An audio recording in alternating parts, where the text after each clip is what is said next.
Welcome to Biggest Spoilars, the destination for exclusive spoilers, latest updates. As the occasion began, Deke was blindsided as Elektra expressed her horror that Remy, of all people, is his swain. "It's really good to see you," Remy told his victim. "Bro, no.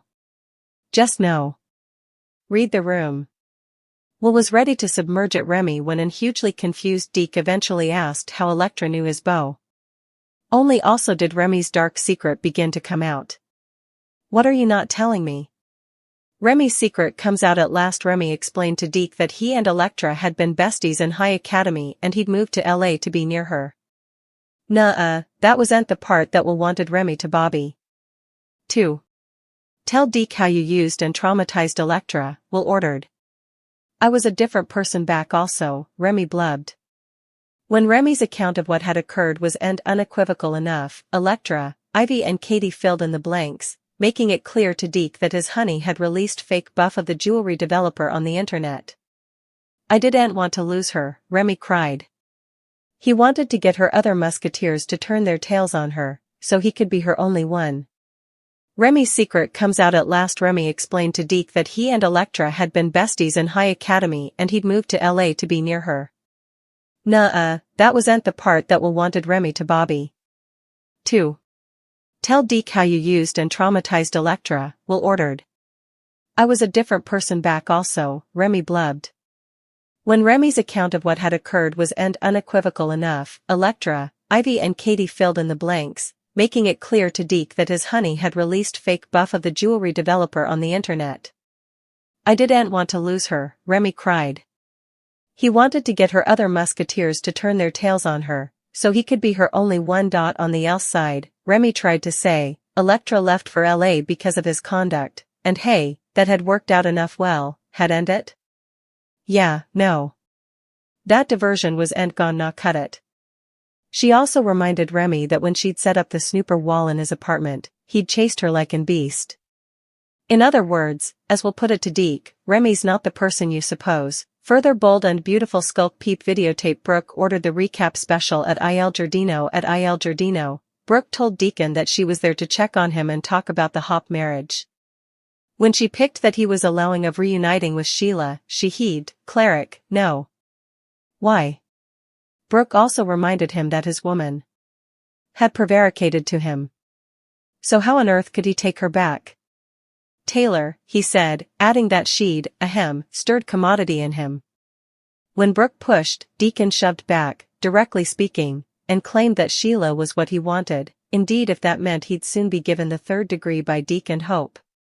Talk also turned to Deke and his welcome to Forrester party.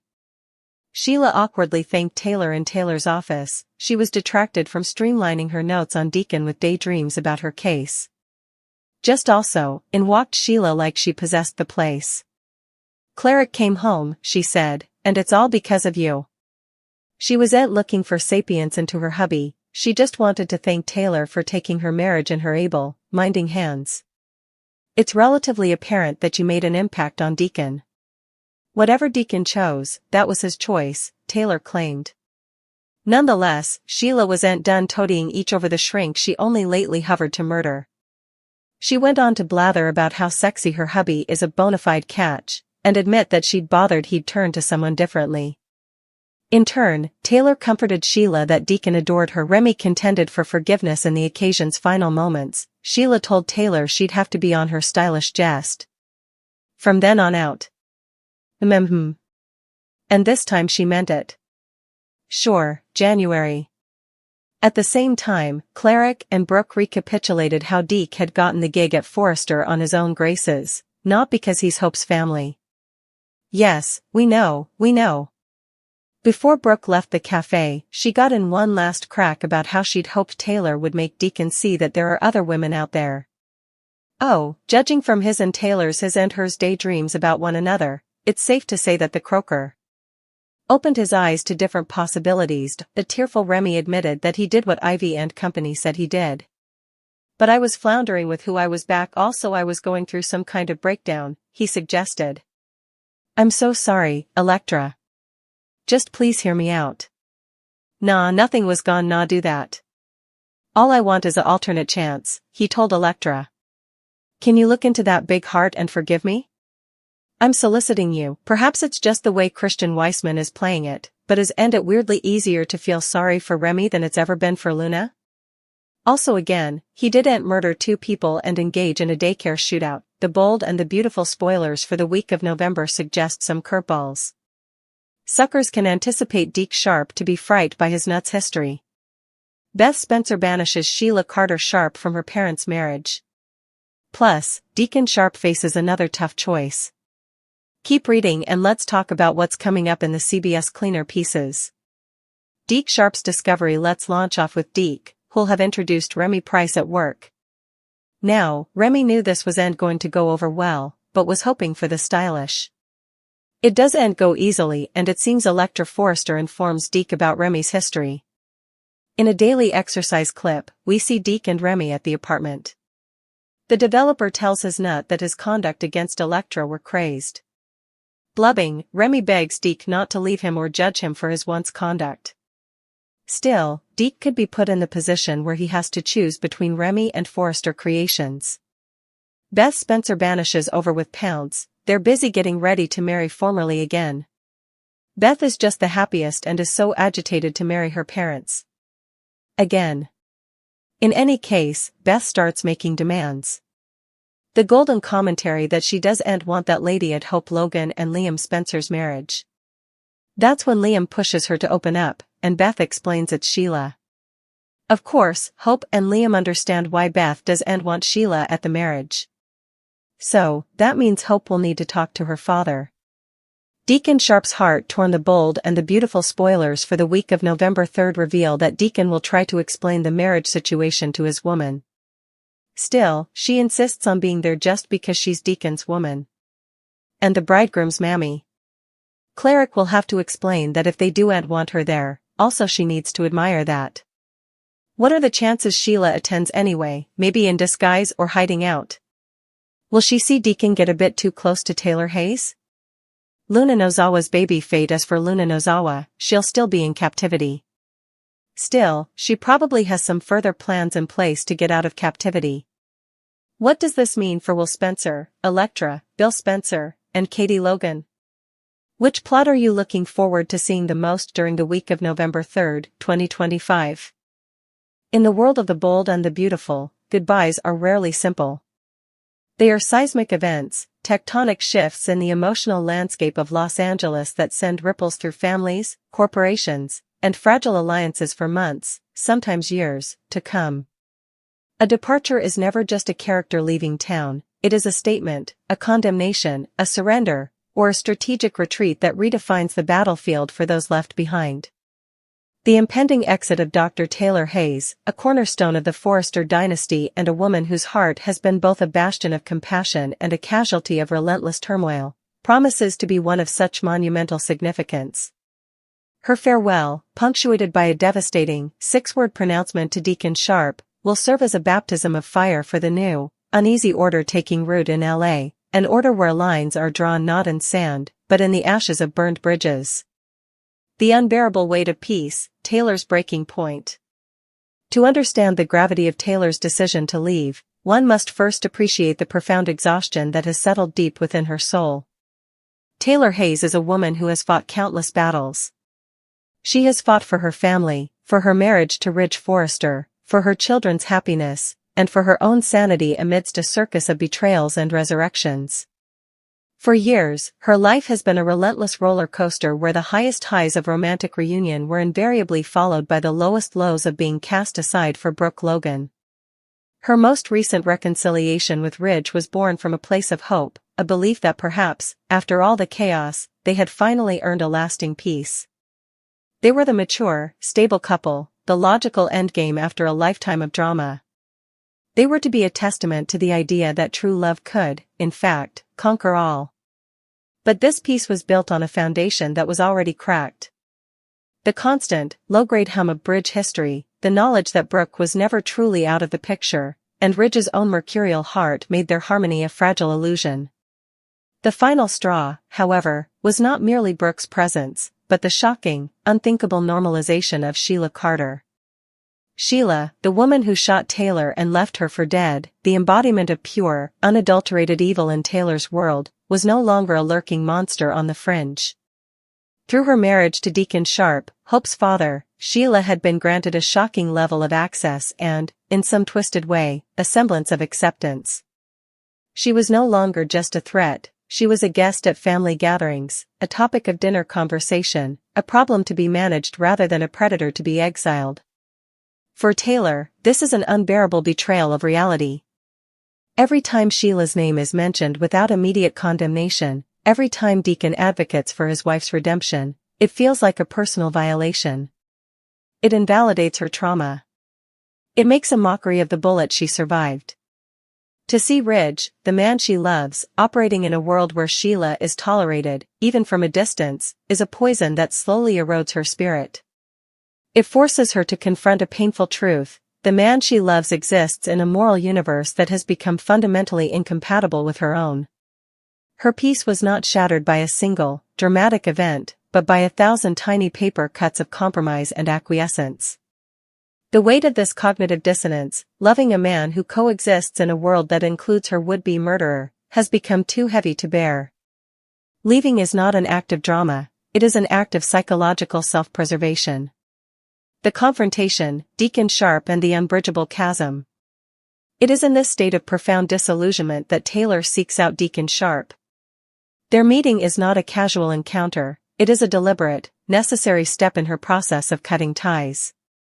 Deacon, more than anyone else except perhaps Brooke, represents the new, unsettling reality of Los Angeles. He is the linchpin. As Hope's father, he is irrevocably tied to the Logan Forster Spencer core. And as Sheila's husband, he is the primary vector through which her toxic influence seeps into their lives. Deacon, for his part, is a man perpetually chasing his own redemption. He sees in Sheila a kindred spirit, another soul branded by past sins and desperate for a second chance. His defense of her, while misguided to the outside world, is, in his mind, a defense of his own right to be forgiven. He believes in the power of transformation because he has lived it.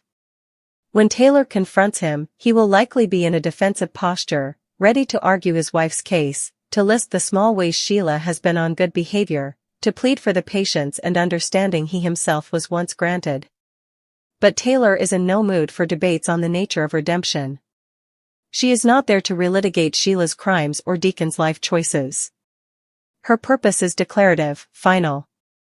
She looks at him, the man who has, by his union, made her trauma a daily, living presence, and she sees the embodiment of everything that has gone wrong.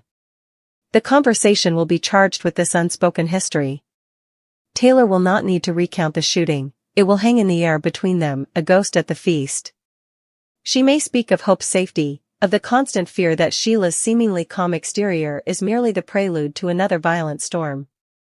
She will articulate the collective betrayal felt by everyone with a moral compass, that Sheila has been allowed anywhere near their families. This confrontation is the crucible in which her final decision is forged. Seeing Deacon's unwavering, almost dogmatic, loyalty to Sheila confirms that there is no changing this situation. There is no middle ground. The chasm between her worldview and the one now operating in LA is unbridgeable.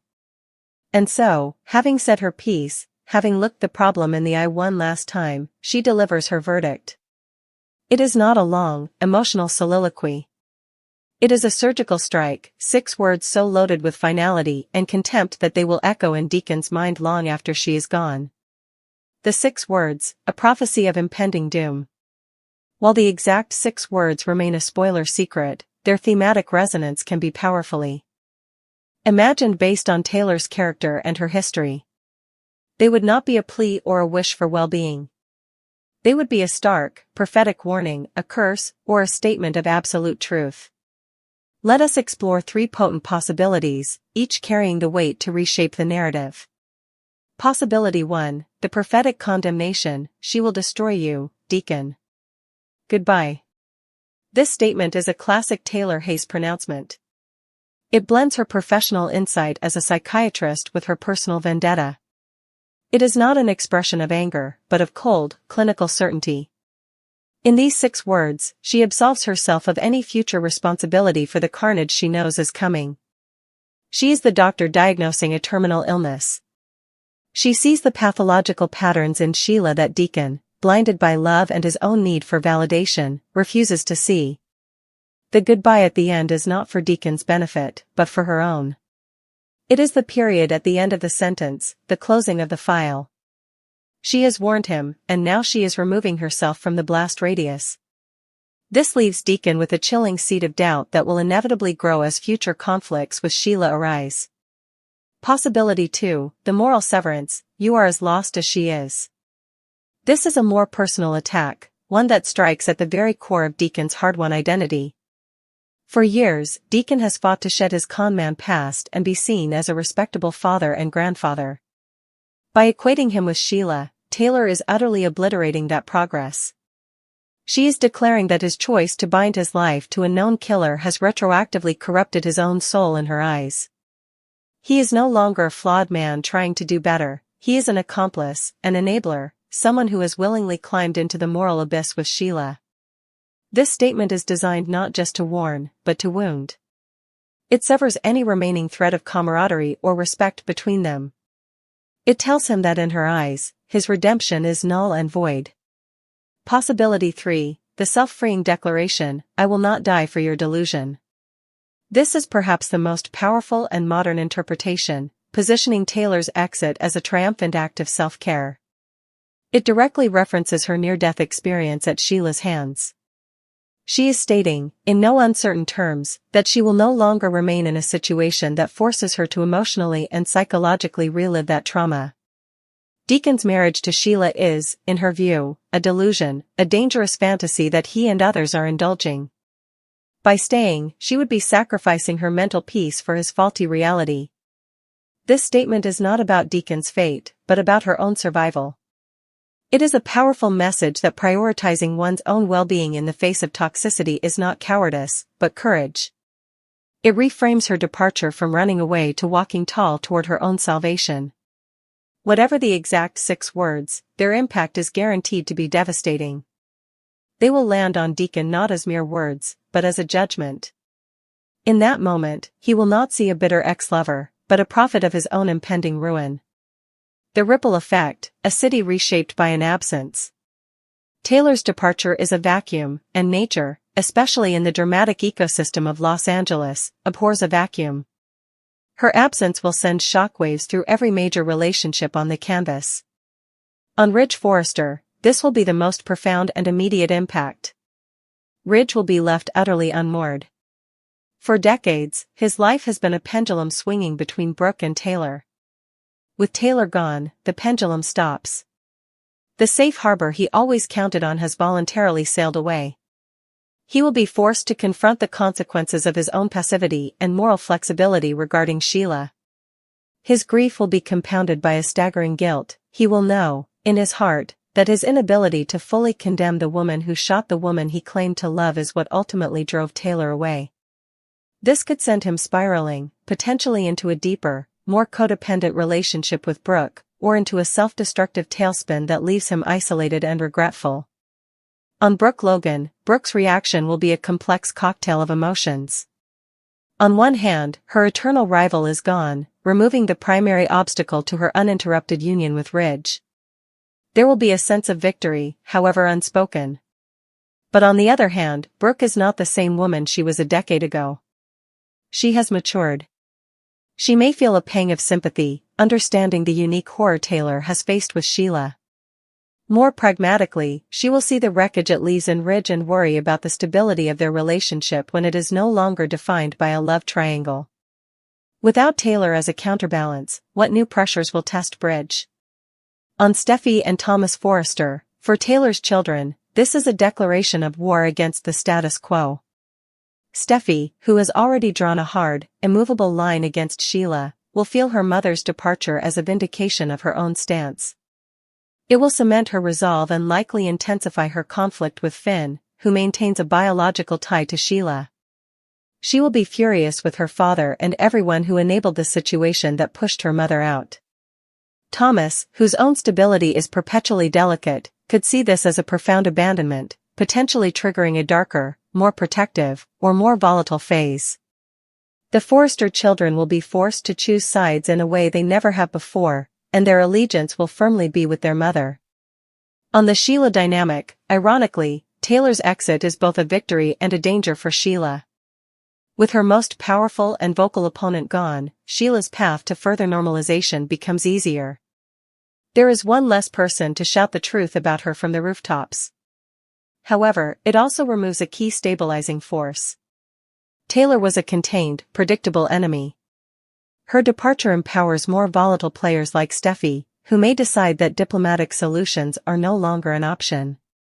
Taylor's absence doesn't defuse the Sheila bomb, it removes the safety catch. A baptism begins, the new era of the bold and the beautiful.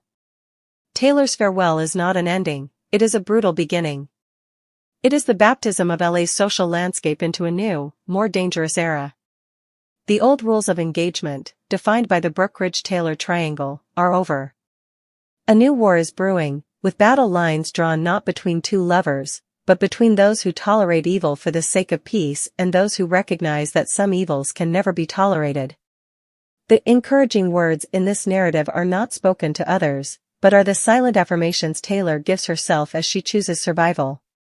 The angry threats are not shouted in a fit of rage, but are delivered in a calm, six-word decree that carries the weight of a lifetime of pain and professional judgment.